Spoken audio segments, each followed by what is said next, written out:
like I said, with the good, the bad always is right behind it. Yeah. Big get to work on his second album, Life After Death. Mm-hmm. And from what I hear, he was in the studio recording Nasty Girl when the word got out that Tupac was shot. Mm-hmm. Was you with him that night in the studio? When he did Nasty Girl, was that? Yeah, I was there. I thought that was the part where you said, I thought that was the day he died. Because we was home when he got shot. Yeah, it was fire. He ain't died till like 5 days later. Yeah, I was there when he did that. So how did y'all even come to learn about that? Did somebody just come to the studio like, yo?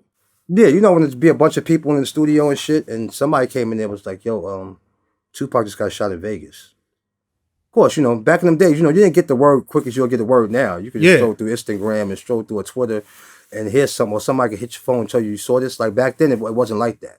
You know what I mean? Somebody, you had to get that word from a high up, or that shit you had to be somebody important to where that shit traveled all the way to New York. You know what I mean? And yeah, so when we got that word, yeah, Big was, we was sad about that shit, man. Yeah. No matter what we was going through, we ain't wish that on nobody. You know what I'm saying? Like, definitely not. No matter what was going on.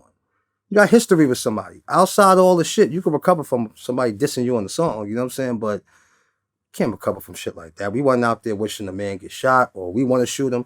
It wasn't no thing. We didn't want to make a record about him. You know what I'm saying? Like, nah. You know what I mean? So that shit definitely hurt Big because, like, while all this shit going on, you can't even be there for your homie or really just, like, or get a cordial situation or get an understanding. It's like, like, oh, shit, like, we were just more shocked than anything. Yeah, like when Pac did pass, Faith said that she remembered Big calling her, and he was actually crying on the phone. Yeah, no, he teared up when we sat there and like we watching this one. We just moved to Glen Point. We just moved to Jersey, crib, gated.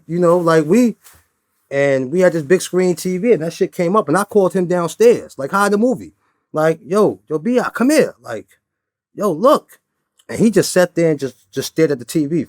Just like stared at the TV for like 5 minutes and just put his head down. Just like, like it was fucked up. You know what I mean? Like so that shit hit him. Even dog. Through it all, it was all love. Yeah. Like, yo, damn. Yeah, dog. Like, come on, imagine that. Imagine, having a bond with somebody and being cool with somebody and then y'all have a falling out and something happened to him and you don't get a chance to fix that situation. You know what I'm saying? So offline, they never got a chance to meet or never got a chance to get on the phone and just like, yo, this is what it really is. Like, I ain't had nothing to do with that. Nah, they never got a chance to talk. But, when I talk to the Outlaws, they always tell me the story about how when he was in Vegas, before they was about to leave, like before that happened to him, they told me that he said, yo, when he get back to LA, he was gonna fix everything with Big. This is what the Outlaws told me. I'm telling you something the Outlaws told me.